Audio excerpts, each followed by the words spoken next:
So makikita mo naman imagine mo ang mga kinulong nila ang mataas doon sa Senate list, no? Perfect example diyan si Mike Defensor na Hmm. nagulat ako doon sa numbers niya. Anong ibig sabihin no na ang tao pinaniniwalaan nila yung kritiko?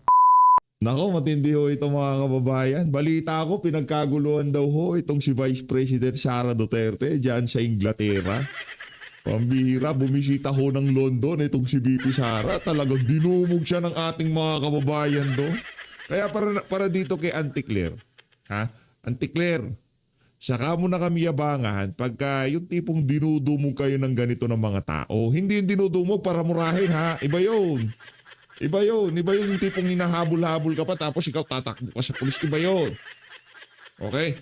Ito si VP Sara, ika nga sinisecure siya ng mga pulis para hindi siya, ika nga hindi siya maipit sa mga tao kasi ang daming gusto magpa-picture sa kanya. Hindi yung ang daming gustong mangurot sa kanya, yung gustong gawin sa iyo sa ano sa iyo sa Canada. Panuurin mo to, Auntie Claire. Pero bago yan, isang like at isang subscribe. Masaya na ho tayo dyan sa mga gusto sumali sa ating community. Yung join button na dyan lang ho sa baba. Ito, panuurin ho natin ang pagdating ni VP Sara dyan sa venue na kung saan. Hindi ko alam, venue ba to o naisipan lang tumawid sa kalsada ni VP Sara tapos nung naispatan siya, pinagkaguluhan na siya. Ano lang naman ho ito, kumbaga normal scenery ho ito pagdating sa mga Duterte. Normal scenery to, panahon ni Tatay Digong, kay VP Sara, lagi naman hong ganito ang ganito ang suma pagka nagpapakita sila sa publiko. Okay? Oh. Grabe naman, grabe naman. Paano niyo tatalunin to? Sige nga. Oh. Oh. Paano niyo tatalunin to? Auntie Claire. Oh. Paano? Oh. O, ginawan na nga ng kanta. Pambihira. Paano itatalunin to? Sinasabi ko sa inyo eh.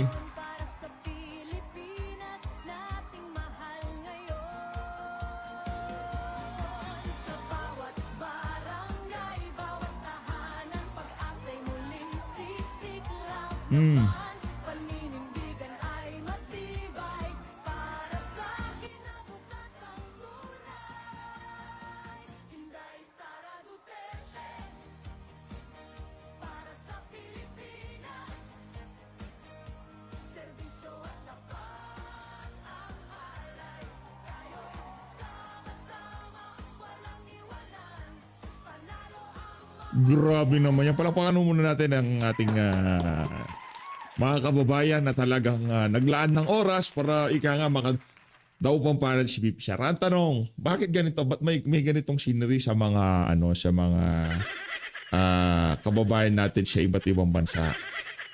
Kasi naiintindihan ng sambayan ng Pilipino yung paninira kay VP Sara ay hindi totoo. Yung grave threat, ano to? Ang tanong nga dito, ayaw ko na merong mangyari kay Marcos Jr. Ayaw na araw ng gininggo ngayon. Huwag tayo na magnasya ng sakit o kung ano mang di maganda sa mga kapwa-tao natin, ha? Ito lang ang tanong dyan, kung may mangyari ba kay Marcos Jr., merong malulungkot na Pilipino? Siguro yung mga trolls at talyanista, yung mga bayarang vlogger nila, malulungkot kasi matatapos na yung 3-digit, 7-digit nilang balato sa mga maletagang, di ba? Meron bang malulungkot maliban sa kanila? Yung mga ordinaryong movie rider, yung mga ordinaryong mga na-hold up sa kalsada, malulungkot ba sila pagka nawala tong administration na to? Yun ang tanong dyan.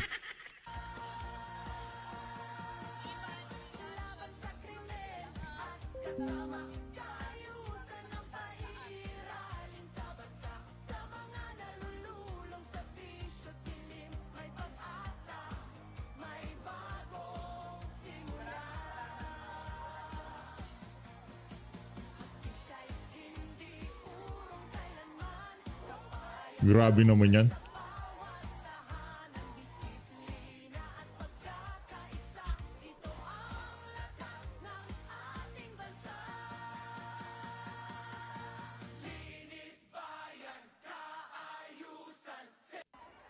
Sara Duterte, oh.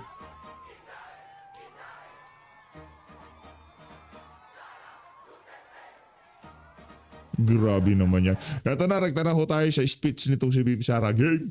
At pakikiramay sa lahat ng mga kababayan natin doon sa Pilipinas na dumadaan sa hirap, may sakit, at mga biktima ng iba't ibang kalamidad na dumadaan taon-taon sa ating bayan. Tayo ay nakikiramay sa kanila at kailangan ipaabot natin ang ating moral support, kundi man financial support sa lahat ng mga biktima ng sakuna sa ating bayan.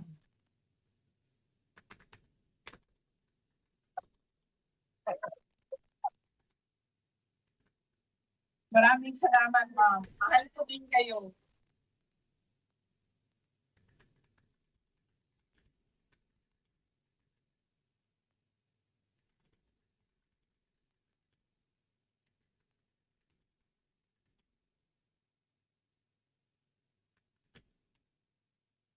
Unahin ko, mga pagpapasalamat. Una, ang pagpapasalamat natin sa Diyos kay Allah para sa araw na ito na ibinigay niya sa atin para magtipon-tipon. Malayo man tayo sa ating bayan. Ang iba sa atin hindi na nakauwi ng Pilipinas. Pero binigay niya sa atin ngayon ang araw na ito para ang mga Pilipino magsama-sama at ipakita natin ang ating galit sa nangyayari sa ating bayan ngayon.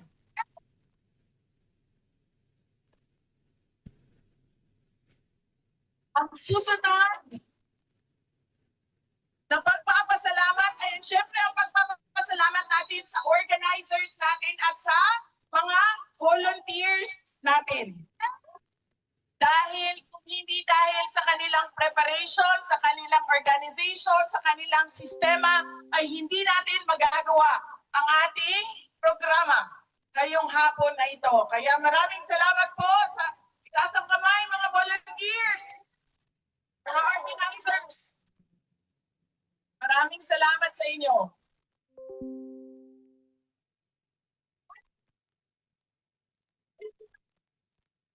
Lahat kayo mga kababayan.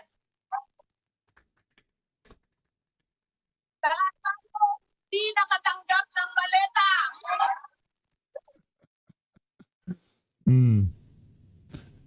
Nagpapasalamat tayo, Sinusubukan ko ang lakasan, syempre, sa local Yan, government malakas na. unit ng London at Grabe, sa oh. UK government dahil pinayagan nila tayo.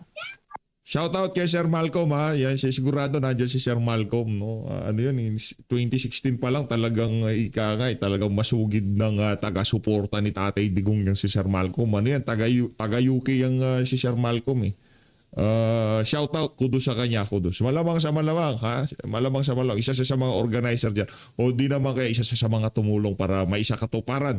Yaang napakalaking ano na yan, pagtitipon ha. Meet and greet na ni VP Sara. Na magtipon-tipon ngayong hapon na ito. Ang susunod na pagpapasalamat ay mula sa akin para sa inyong lahat. Marami ang nagbiyahe sa iba't iba at malalayong lugar ng United Kingdom. Maraming salamat. 4 na oras, 5 oras, 6 na oras na pagbabiyahe para lang makaabot dito ngayon. Meron ang nawala sa trabaho, nag-undertime, nag-absent, nawala ng trabaho dahil hindi pumasok,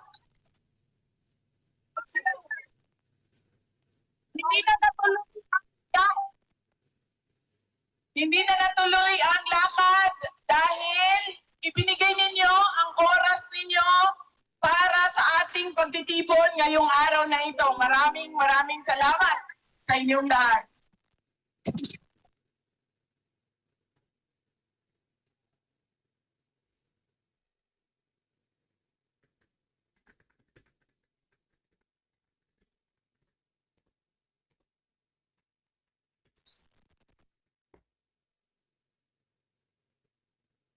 Parang na hurt, nasasaktan kapag sinabi na bayad sila o bayaran sila o binayaran sila para pumunta dito. Pero babayaran ko kayo mamaya ng picture. Yo! Pa-picture. Si VP Sara ganyan lang naman. Pa-picture lang naman yan eh. Yung picture na yan, walang priceless yan. Yan. Priceless. Ang susunod na pagpapasalamat ay mula po sa akin at sa aking mga kasamahan sa Office of the Vice President sa inyong patuloy na pagtitiwala at suporta sa amin.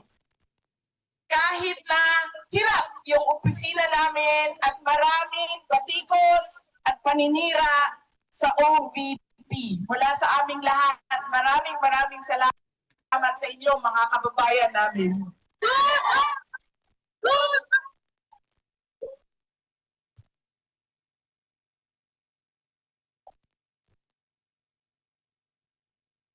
Susunod na pagpapasalamat,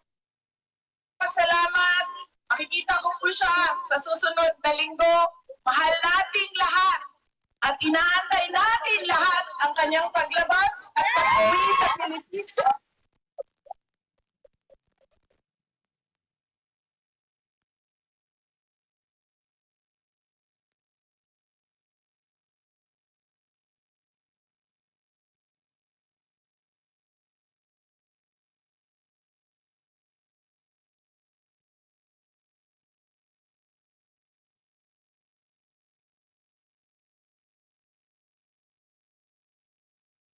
Ang kinita ng gobyerno sa sarili niyang bayan.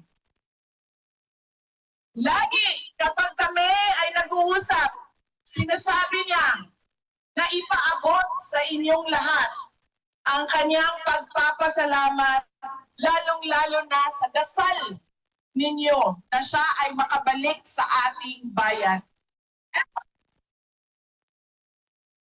At ang kanyang pagpapasalamat sa patuloy ninyo na suporta sa kanya kahit hindi na siya Pangulo ng ating bayan. Dahil siya ang parating Pangulo ng ating mga puso. Pinapaabot niya lagi. Yes, ma'am. Hindi natin makakalimutan ang kanyang sakripisyo na ginawa para sa ating bayan. Pinapaabot niya ang pasalamat sa inyong lahat. Ang susunod na pagpapasalamat gikan sa amuang pamilya. Ang pamilya Duterte.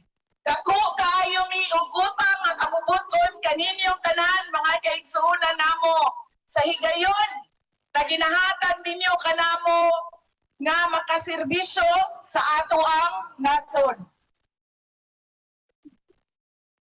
Napakalaki ng utang na loob namin sa inyo mga na ibinibigay ninyo kaplingkod sa ating bayan. Pero ang lakas ng pamilya namin galing sa posisyon ng Davao.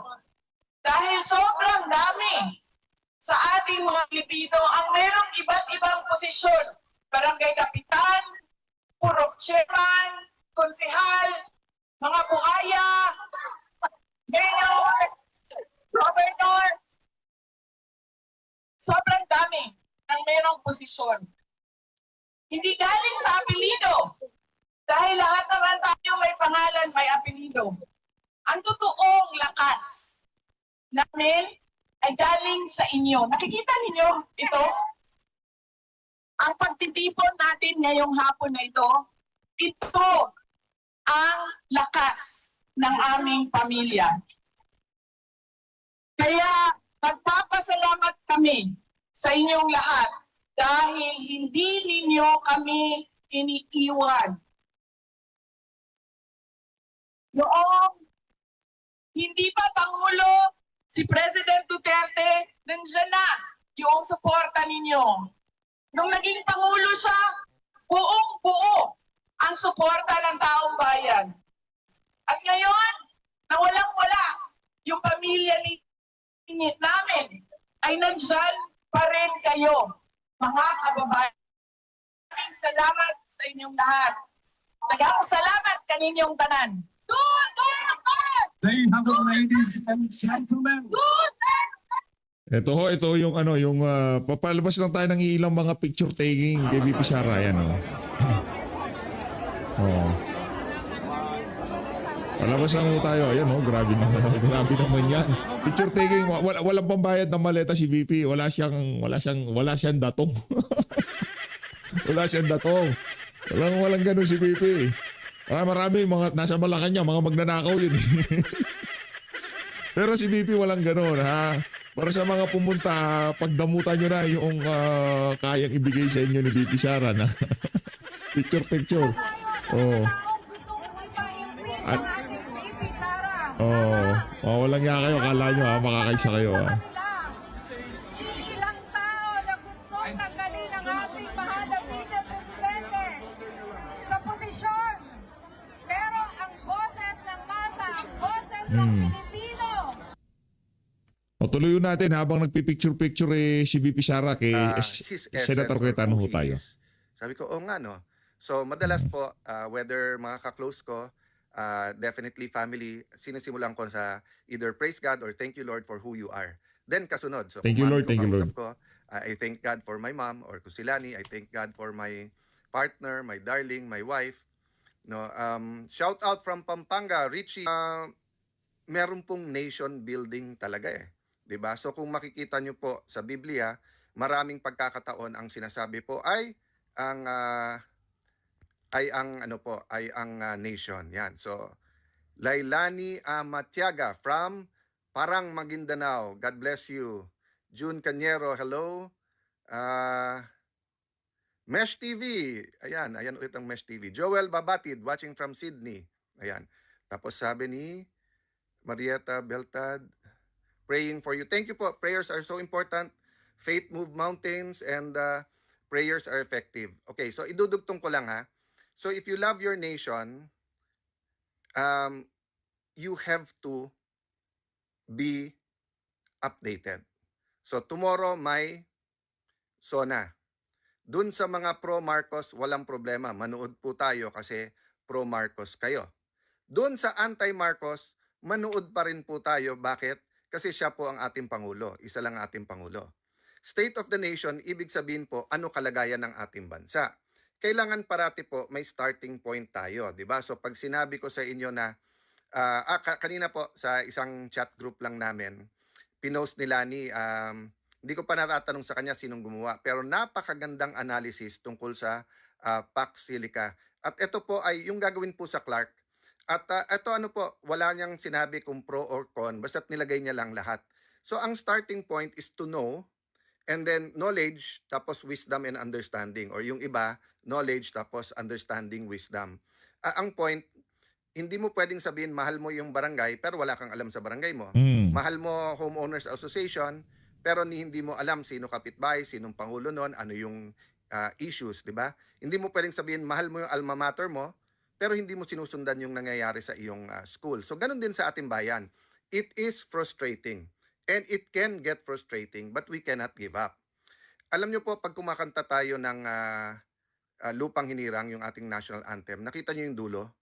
Diba? Yung sinasabi natin na handa tayong mamatay para sa ating bansa. I've been reflecting on that kasi since May 11, when we took over, alam kong I could face, aminin ko na sa inyo po, I think I said this na naman before, but my friends knows this. Kasi nung kinonsult ko muna ang ilang taong close sa akin at kasama po ang dating Senate President Chis Escudero, I really told them that I know na pwedeng ang kasunod nito kaso, yung kuyog, ano yung expected yon kasi sa Senate naman, most of the time naman nagkakadebate kami. Tayo na kasi kayo, Sen. Botohan na sa impeachment para matapos na. Sayang yung pera dyan eh. Di ba? 25 million per day. Di ba? Sayang yung pera. Pero may sanity, no? Ibig sabihin, hindi patayan yung objective o kulungan. But that's another matter. Ang point ko, I know kukuyugin, I expected kulungan na pwedeng umabot sa I expected kaso na pwedeng umabot sa kulong because nga may threat na at that time na ikulong si Senator Jingo para hindi isunod. 'Di ba? May kaso na rin against the Villars, and then because napaka-idealistic at napaka-articulate ng anak ni Senator Loren Legarda, si Leandro, so I knew there are threats against everyone. Thank you, Dingle Marie. Mateo 6:33. Sige, puntahan ko mamaya.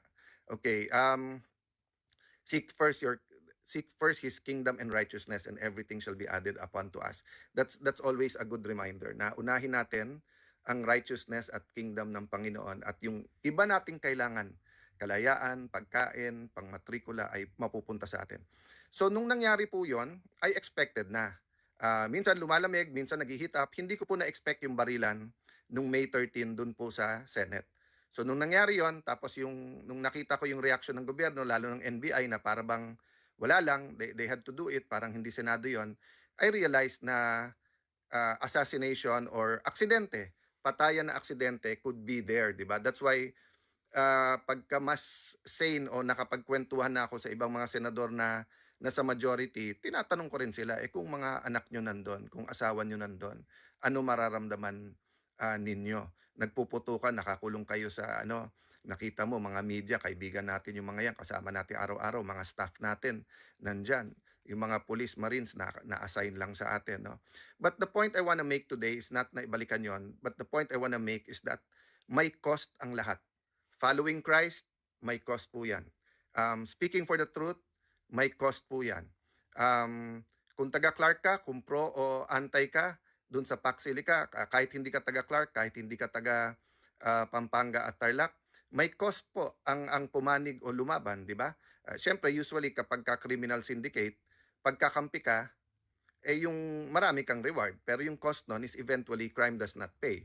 Ang problema, pag sa start, ikaw ang lumalaban, usually binabalik sa iyo yung investigasyon or inuusig ka rin because ayaw din nilang mabuko, no? I'm talking in general, wala akong tinutukoy na eksakto. We have to look at the general theory so that we can see how it's applied to our country. What's my point?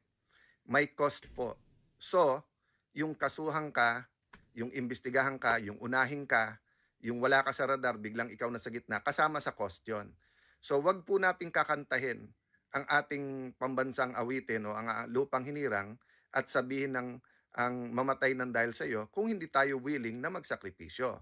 But actually, ang hinihingi naman ng ating bansa, extreme na yun yung mamatay na dahil sa iyo because that is in extreme situations. For example, ang ating Coast Guard at military, ang ating mga police, they live that daily, yung mamatay ng dahil sa iyo. But for ordinary citizens, yung sumunod lang tayo sa batas, di ba? Yung price we pay if we criticize, di ba?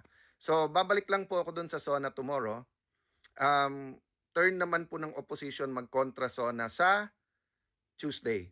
So, after the SONA tomorrow, send comments. I'll try to have a short vlog para kung anong gusto nyo isama sa kontra SONA. But give me your honest assessment.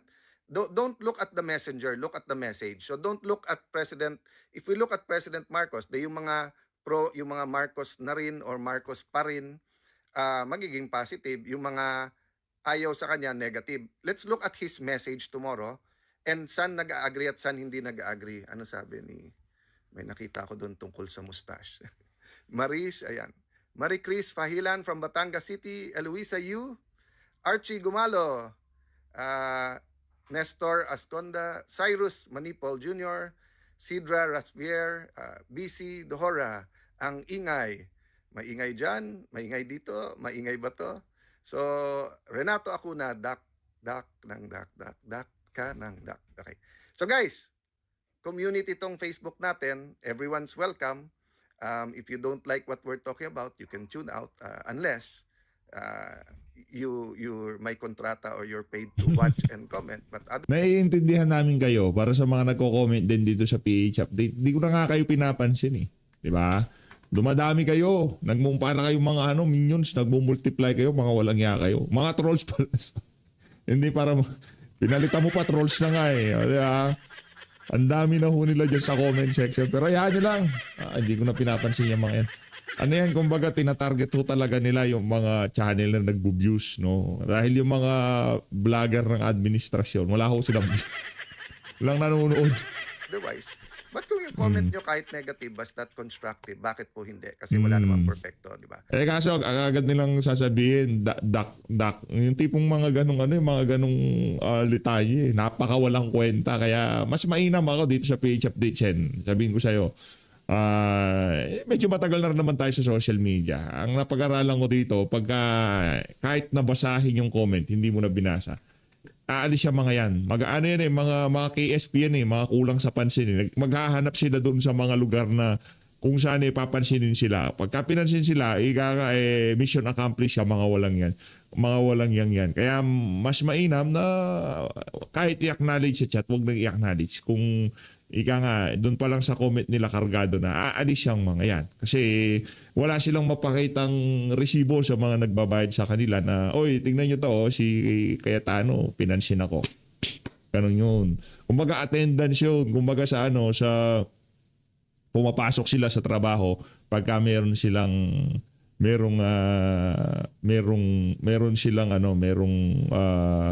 nag-acknowledge sa kanila sa mga comment nila. Ganun Danny yun. Cali, Darlene Serrano, hindi po ako nagpapatay ng comment section kasi tingin ko parating importante yung feedback. At kaya nga minsan, mas gusto ko yung format na ganito na hawak ko lang yung cellphone. Pasensya po kayo, wala pala akong mic today. Yung mga ibang purist o mga kababayan natin na minsan nakikinig kahit maingay, halimbawa na sa mga bus o jeep.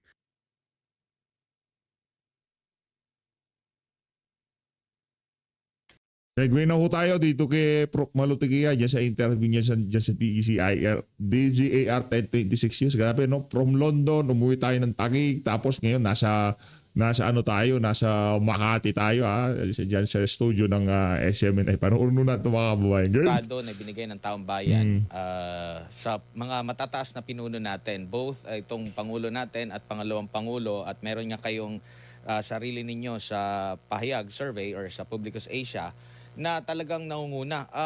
2023, nung hindi na sila magkasundo, kung di ako nagkakamali, hanggang sa kasalukuyan, dami ng mga alegasyon, daming banat sa pangalawang Pangulo, pati nga yung pag-travel niya, sinasabi ng betrayal of public trust. Parang ginagawa na nila ang Vice Presidente na Pangulo na grabe talaga yung trabaho niya.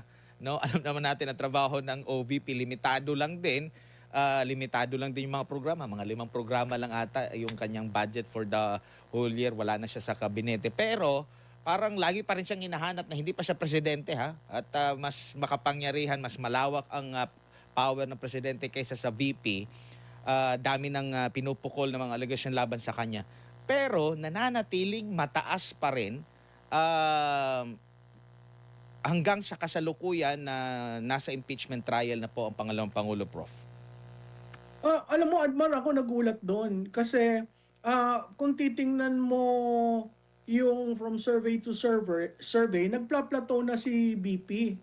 No? Nagpla-plateau siya in the sense na ang kanyang step increment either within the margin of error or outside yung basta plus or minus 3. Doon lang siya. Paplato na.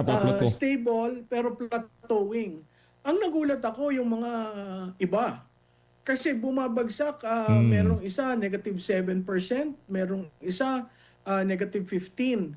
So kung titingnan mo talaga, ang pinaka-stable sa mga ating pinuno, si BP Inday. At si Presidente, talagang pababa na ng pababa, nasa negative, nasa negative na parte na, at napakahirap yun para itaas. Katulad dati, ang sinabi ko, ang pinakamahalaga. Sa tingin natin, no, pagka mag-start na eleksyon, yan, pataas yan. Kasi mula dun sa taas, nagpalato na, nitong si Prof. Malutigia. Pag start na yung eleksyon, sigurado lilipad ho yan pabalik. Pabalik ho doon sa pinanggalingan niya na 80% na, no? Net satisfaction rating. Babalik ko yan, mga kababayan. Ngayon kasi walang humpay yung paninira . Di ba? Kaliwat kanan, milyon ho, daang milyon ang pinapakawalan ng administrasyon na to. Hindi lang ho sa mainstream media, daang milyon yan. Mula sa mainstream media, papunta sa mga bayarang talyanista at ensaymada vlogger. Ganun ho katindi yan, mga kababayan. Diyan ang trust o tiwala sa leader. Yung approval kasi based dun sa ginawa o hindi ginawa. Pinaasa lamang ang public, kaya ang approval ganyan. Pero yung pinagkakatiwalaan, yun ang pinakatelling kasi napakababa ng sa Pangulo at kung ganong kababa, napakahirap mong maisakatuparan ang iyong mga plano in the remaining years of the administration. Wala na ang taong bayan sa kanya. That's the takeaway from those numbers. At kung may i-endorso siya, may hatak ba o baka bababa pa? Walang endorsement value si Presidente with those results, Hindi lang naman kami ang ganon. Pag tiningnan mo kasi, yung iba kasi nag-negative sila. Hindi ini-interpret ng pahayag yon. Dinagay lang namin, ito ang approval, ito ang disapproval. Hindi namin kinukuha yung net. Pero may nakita ako nag-i-interpret tapos pinagsama-sama yung tatlo.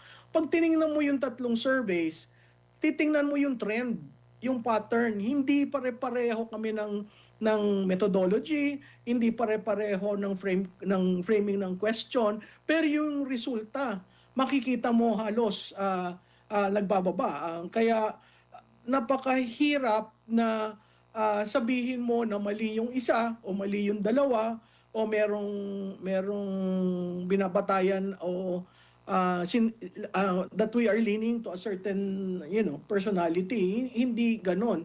Kailangan mong tingnan yung kabuuan ng survey para mo makita ano ba ang issues ng mga tao, ano ba ang approval niya, ano ba yung hindi nagawa, ano yung approval niya, ano yung gusto ng tao sa mga ginawa niya. Makikita mo paliit ng paliit yan. Pero in fairness hindi naman siya meron din naman nagustuhan ng mga tao sa ginawa nitong si Marcos Jr. Especially yung mga adik. Di ba? Yung mga adik talagang gusto nila itong paglaganap ng illegal droga ngayon sa ating bansa. Di ba? Yan talaga yung legasiya ni Marcos Jr. Muling nanumbalik ang droga sa karsada. Yan yung legasiya ni Marcos Jr. Which means the approval is really down and wala na ang taong bayan. So kung wala ang taong bayan, yung endorsement, napakahirap mong gamitin para sa susunod. At most, siguro, papagamit mo yung makinarya, pero yung, kumbaga nasa level na siya na pababa na mas worse kisa kay GMA. Ako po. Ma'am, bago ang Worse kay Duterte GMA? administration dilawan, Opo, grabe naman natalo yan. ng husto during Duterte administration, nahirapan na to the point na galing sa yellow, ayaw na nila mag-yellow, gusto nila pink. Nagpalit na sila ng kulay, pero natandaan pa rin ng taong bayan kung sino itong mga pink. Lumaban sa unit team, which is, alam naman natin na talagang dahil pa rin sa mga Duterte, nahirapan na pumosisyon itong yellow. Now ngayon, nagkaroon ng palitan ang unit team. Mula sa Marcos to Duterte, naging Marcos to Dilawan ba ngayon? So nakikita nyo pa rin na hindi pa rin makikinabang, halimbawa kasi stable na nga itong si VP Sara, no? Ang mga Duterte stable na. At yung kay BBM wala nang dating. Nakipag-alyansa ba o nakipag-kasama? Nakita naman natin ngayon na sila yung nagkakasundo. So hindi pa rin mapapakinabangan ng mga dilaw o ng iba pang political party itong kasalukuyang administrasyon na itatapat kay VP Sara? Oo, kasi ang unang-una kailangan mag-usap yung pink at dilawan kung sino talaga sa kanila. Kasi hanggang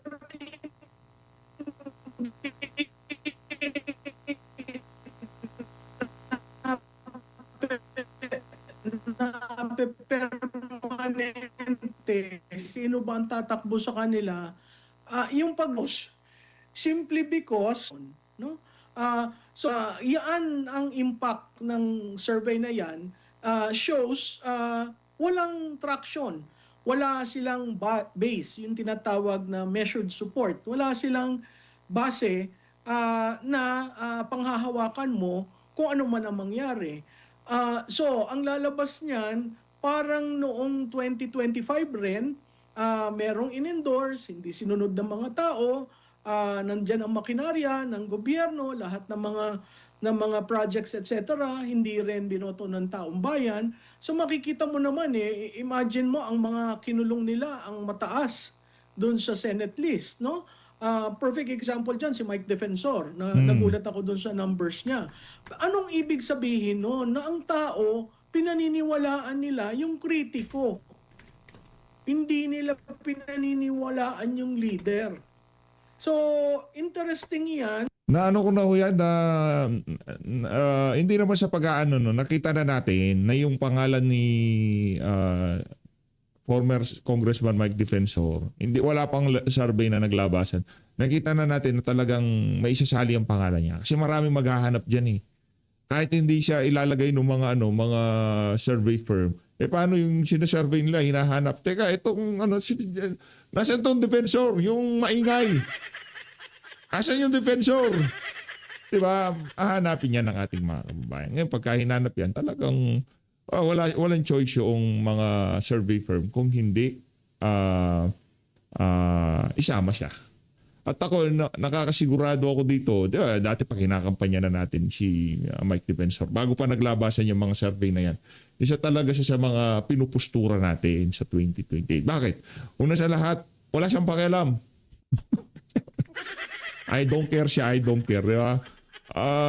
Gawin nyo na gusto nyo gawin, sabihin nyo na gusto nyo sabihin, basta ako gagawin ko yung tama para sa sambayan ng Pilipino. Dahil dyan, talaga susuportahan na natin yan. Ano yan, kumbaga,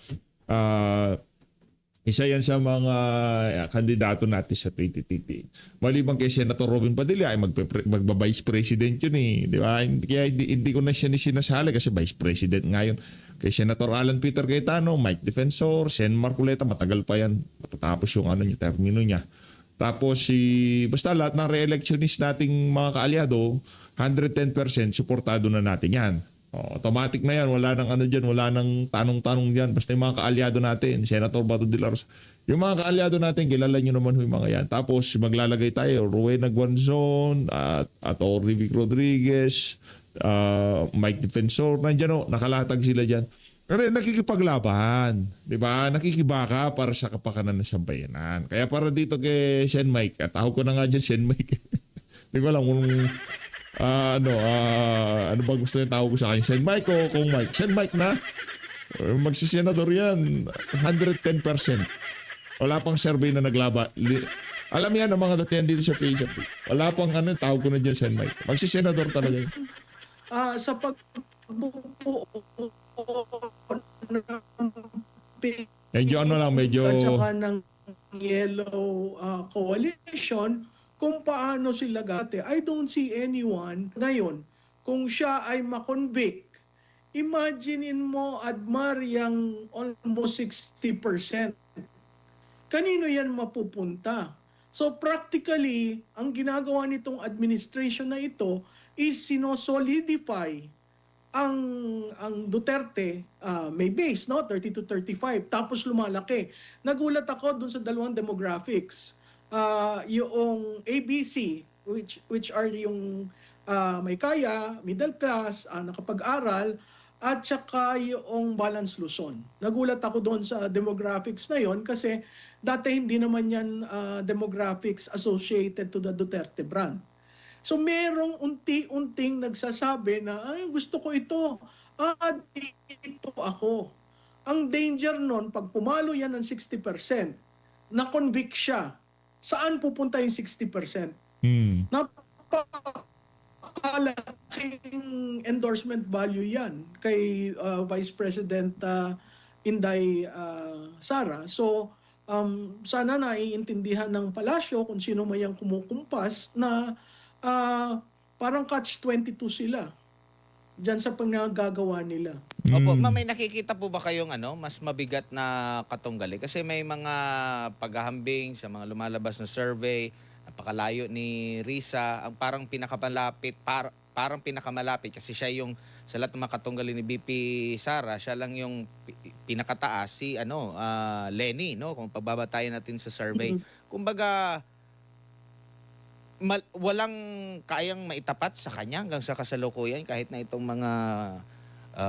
mga batos ni PBBM sa kanyang gabinete.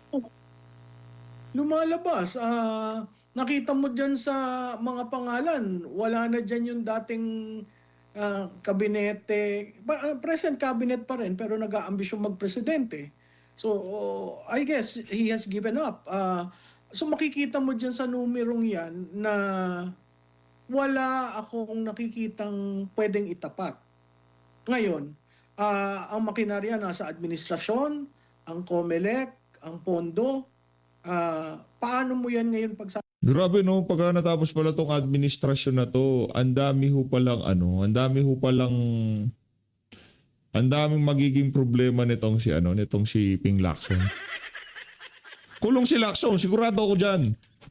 Kulong si Lacson, pambihira si Ping Lacson. Makukulong si Ping Lacson next administration. At alam na niya yan, tanggap na niya yan na makukulong siya.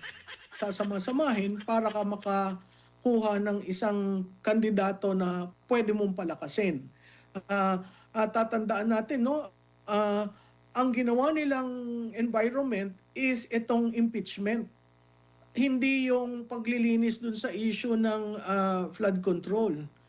So, kung impeachment ang magiging terrain na magkocontrol sa 2028, sino ang pwedeng tumapat sa ginaganito na tao na si Vice Presidente Inday Sara? Mahirap naman sila magkomentaryo dyan. So technically, pag tuloy ang impeachments, let's say hanggang December, si Inday Sara lang ang pinag-uusapan. Di ba? At pinag-uusapan rin yung mga forces na nagpipilit i-impeach siya. So, hindi win-win yun sa administrasyon. No? At nakita naman natin na kahit may pondo ka, may makinarya ka, tingnan na lang natin noong 2025. Ilan ang napanalo nila?